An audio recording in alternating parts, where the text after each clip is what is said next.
Yo, what's up beatbox family? It has been a very long time since I have done a video. And yeah, just heads up, I know I have not done a reaction video for quite some time right now, and the main reason is because I don't feel motivated to do any reaction videos anymore. It used to be fun, like making reaction videos used to be fun, but it's not anymore. So I'm taking a break from doing reaction videos. I don't know if I will ever come back to doing reaction videos. I might come back, I might not come back. So we will just have to wait and see how I feel as time passes. There is an upside to this though. It means I get to focus more time on making more music. So more, tracks will be uploaded from time to time.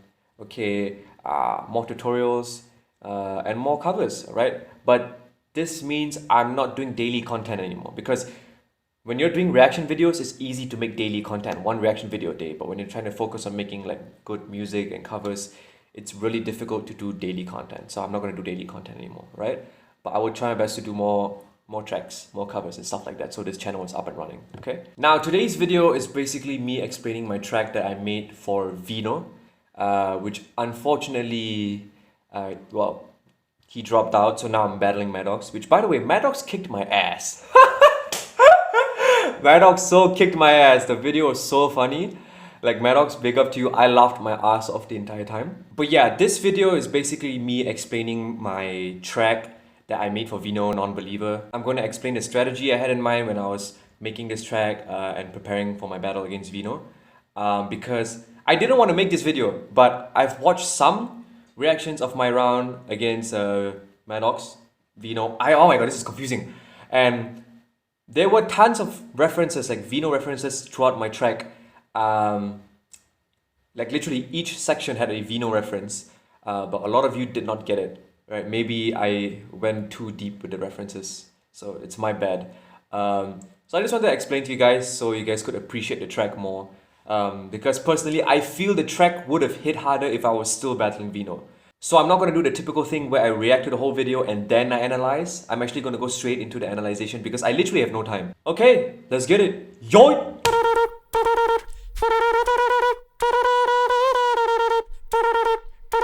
What's a guy to a... Oh, a subclaim gives nothing much. Oh, I'll talk, but ain't gonna clutch. Oh, this OG, gotta get an OD. You think you're a savage, but you're nothing but average. V to do, but it ain't enough is true, cause what you got to an unbeliever. Okay, so first off, the lyrics here, and I'll explain the lyrics right now. A self-proclaimed is nothing much. All talk but ain't gonna clutch. This OG about to get an OD, you think you're a savage, but you're nothing but average. V knows what to do, but ain't enough is true, cause what's a god to a non-believer? So what do the lyrics mean? The first line, a self-proclaimed is nothing much. So Vino calls himself the OD bass god, right? And yeah, let's take Inertia and Vocoder for an example, right? Everybody calls them the aim bass god. They got the title because everybody called them the aim bass god. But I have not heard anyone call Vino the OD bass god. So it sounds like he gave himself the title. So that's what the line means. A self-proclaimed is nothing much, meaning you're a god only because you say you're a god, not because everybody else says you're a god. So you're nothing much, right? A self-proclaimed is nothing much. Second line, all talk but ain't gonna clutch. So if you watch the wildcard winners for BBU, when they called Vino up and they told him, hey, you're going up against Stitch, Vino said something like, oh yes, I got so many ideas for him. Which, by the way, I was pretty scared when he said that, alright? But I knew I could still beat him if I tried hard enough, right? I mean, battle could have gone anyway, to be honest. But yeah, that's what the line means. All talk but ain't gonna clutch. Meaning, you have tons of ideas against me. I get it, you have tons of ideas, but you're not gonna win. Third line, this OG about to get an OD. So basically, Vino has been in the battling scene way longer than me. So he's kind of OG compared to me, right? This OG about to get an OD. OD means overdose, but it's also to a reference because he likes to do OD bass.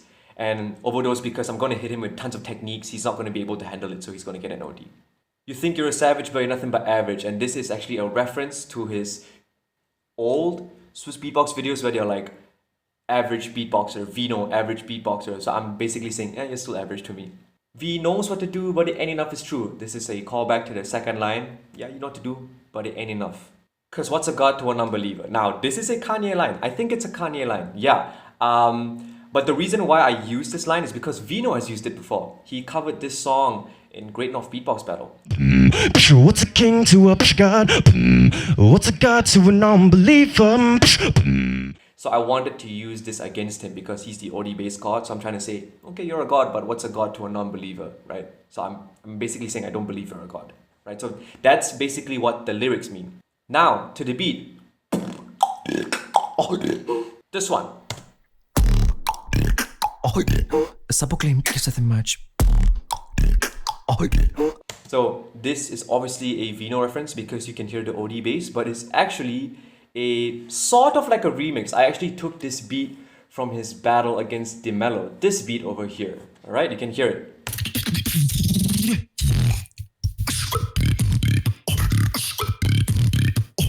Because I really love this Vino beat. How does he do it again? Right? So I really love this beat and I wanted to take it and turn it into a verse where I could put lyrics, right? But if I just do that, it would be hard to put lyrics in. So I just took it and I changed it a bit. So I changed it. So that's the reference. That's where the beat came from. It came from this. Vino versus the Mele 2 minutes in. Now here is something important, alright? This part. What you got to an unbeliever? Okay, so you heard me use some kind of voice effect, some editing in the mix, right? The reason why I did that was to counter Vino, alright? So I wanted to counter Vino in every aspect, including audio. And if you go to his BBU wildcard, he used this exact effect right over this part over here. React to this, more views than a MADOX analysis. React to this, more views than a MADOX analysis. So I looked at the description and he says huge thanks to blah blah blah Pulse 8. So I knew Pulse 8 did his audio. So when Pulse 8 was mixing my audio, I said, hey, I want to counter Vino in the audio too. So this effect that he did for him over here, React to this, more views than a MADOX analysis. I want to use the same effect in my track whenever I say what's a god to a non-believer.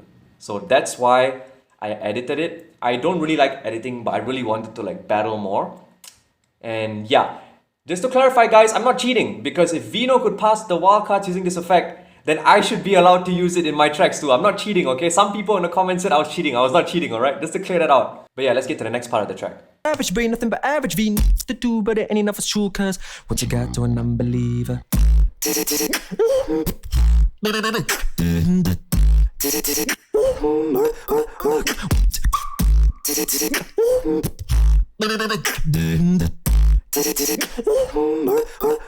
What's a god to a Okay, so this drill beat over here, this is the only part of the track that has zero Vino reference, right? Because I just wanted to do a drill beat and I really love this beat that I made, so I just put it in, right? This is the only part that had no Vino reference. But yeah, let's get to the next part.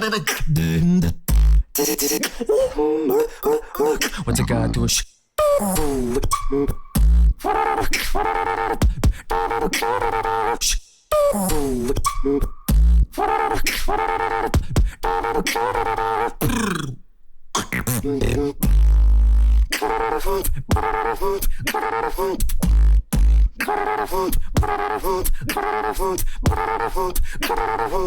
What's a god to an unbeliever? Okay, so that had a small Vino reference. So if you look at Vino style, it's not just OD bass, there's like lip oscillations, right? Then there's throat bass, and he likes to do this trombone sound. As you can see, I can't do that. I suck at doing throat bass. Actually, I can't do throat bass. But I wanted to counter the trombone because his trombone is so good that I wanted to counter it. So I made my own trombone with trumpet and poly.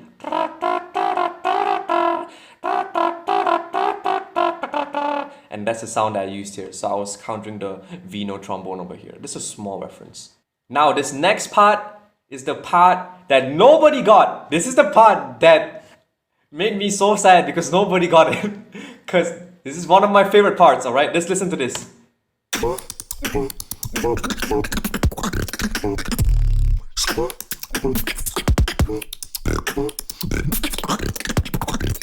Okay, so this is a build-up, right? And I got it from a Vino drop. I got this build-up from a Vino drop, alright? Over here. Right? You see that? You see that? Great North flow. Right? Oh my god, I was so bad. I took that and I changed it into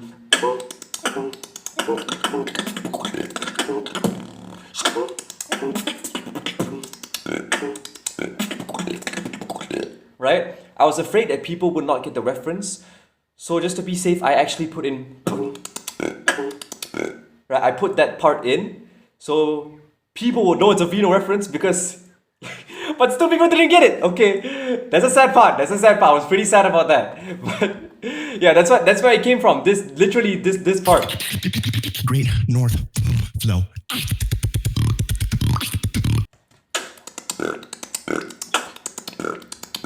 That's where the build-up came from. But nobody got it. It's so sad that nobody got it. Oh my god. But yeah, this build-up was a Vino reference. And it's sad that nobody got it. It's a guide to an unbeliever.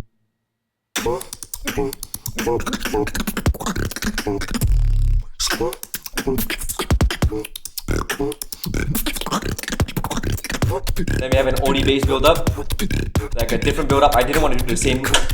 Right? I didn't want to do the same again, so I changed it a bit. With a sucker punch and an OD bass. It's a guide to an unbeliever. Okay, this is an inside joke, but I'll tell you after you hear the drop.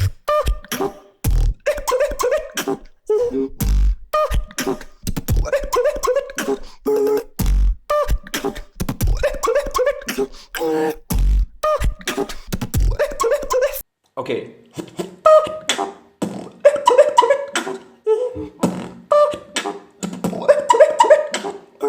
Right? So this is an inside joke, mainly because like 3-4 years ago, there was this joke in the online beatbox community that Vino sounded just like Artsy. So Artsy is a beatboxer from Malaysia who also uses a lot of OD bass, and a lot of people were making jokes saying that they both have very similar styles, right?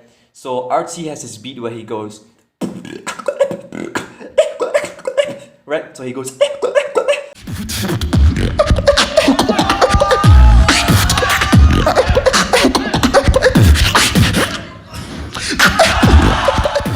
so this is like a joke, but I changed it to, I just changed it.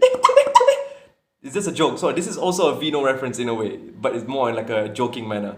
And yeah, the final drop is the most recognizable part. Right,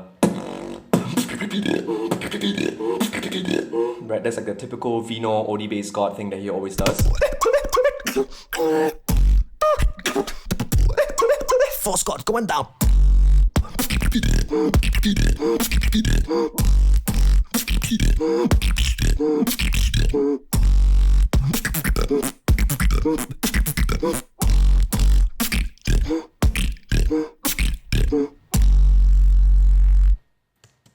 So yeah, I hope you guys know my mindset, my strategy. Actually, no, let me talk to you about strategy right now.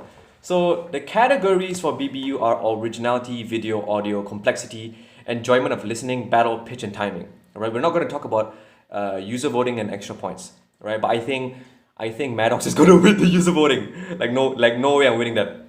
So originality, we're both definitely getting it, right? Now, I gotta be honest, my schedule is super packed, so I knew I had no time to make a good video. So I was willing to give the video point to Vino, right? I was like, okay, Vino's gonna take the video point because I don't have time to make a proper video. But then I saw a problem. I'm a very musical beatboxer and Vino's a very technical beatboxer, right? So that means he's gonna win the complexity point too, right? And if I stick with my musical style, I might even lose the battle point. So not only am I going to lose the video point, I'm going to lose the complexity and the battle point. That's 3 points gone from me. So I told myself, I gotta be more aggressive in this round. So I have to go with a more battle strategy. So I told myself I would fight technicality with technicality. So I told myself if I could beat Vino in complexity and battle point, I win the battle. That's why I did this complex battle-ish thing. That's why the round is so short. It's meant to be short. It's 2 minutes. It's meant to be short, like straight to the point, battle in your face. That's basically my strategy. I was not too worried about audio because I knew like Vino would probably ask Porno or Pulse 8 to do the audio, and the audio, I use Pulse 8 too. So we'll both get the point. right? Enjoyment of listening comes down to preference. So I was mainly attacking for complexity and battle, right? Unfortunately, that didn't work out because he dropped out. So my whole strategy got fucked. But yeah, that was basically my whole mindset behind the Vino battle. To all of my fans, I'm not gonna apologize, okay? I saw in the comments there were multiple people saying, oh, I'm very disappointed in Stitch's round. Which, you gotta be honest, if I was still battling Vino, my round would have hit way harder, right? And yes, they did give us 2 weeks extra, right? Because they wanted to give MADOX time to make his round, which is fair, which is very fair, right? Originally, my battle was supposed to be on the 19th of March, but then it got postponed to the 1st of April, right? So that's 2 weeks. But this is where the problem comes in. I was supposed to hand in my round for Vino on the 14th of March, right? And I have university this semester, so I was telling myself, okay, you know what? I have a lot of important assignments and projects for university this semester. I have to ace it, but I want to focus on BBU too. So I told myself I would postpone my assignments. I said, after I send in my round after the 14th of March, right? I would focus on my assignments and projects. Yeah! So, when the battle got postponed, it fucked me even more. Because I had extra time. They gave extra time, 2 weeks, but I couldn't use the extra time because I had assignments and projects.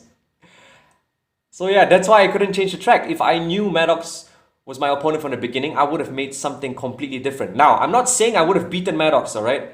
Right? Even if, let's say, I was still battling Vino, I'm not saying I would have beaten Vino with this non-believer track. I'm just saying I would have made something for MADOX, specifically for MADOX, like how I made something specifically for Vino, if I knew MADOX was my opponent from the beginning. Alright? Basically, I don't mind Vino dropping out. I think he did what he thought was right, and I respect him for his decision, you know? The timing is really bad, bro. Like, he dropped out 4 days before my deadline. 4 days. So, yeah. Senior Shazam, maybe you can make a rule next time where you tell all the competitors, hey, you have 1 month to make your track, and you can only drop out of the competition on the first 7 days, right? If you choose to stick around after the 7 days, you are permanently in the competition. And if you choose to not send a video after that or drop out after that, your opponent wins by default. Because, yeah, this fucked up my whole strategy and my schedule. So I'm not mad, you know, it's just this was an uncontrolled situation. You guys had no control over it. So just, you know, put this rule in place next time, you know, because as you can see, it could really fuck up somebody's round. Okay? But yeah, I hope you guys get a more clearer picture on my track now, because a lot of people were saying that it didn't feel connected, but if you look at it properly based on what I just explained, it's very connected. It was very Vino, right? With a huge touch of Stitch. Alright. Yeah, I hope you guys enjoy my track more now. It's going to be on Spotify, and don't worry, I won't copyright anybody for this track because the video is on Shazam's channel, right? And I don't want Sin and Shazam to lose views because I choose to copyright my track, right? If the video is on my channel, I would copyright it because I don't mind losing the views, alright? But I don't want Shazam and Sin to lose views because of my decision. So for this track specifically, I'm not copywriting anybody, right? So don't worry about that. But yeah, that's all for this video, guys. I'll see you soon with a cover or tutorial or something. But yeah, peace out.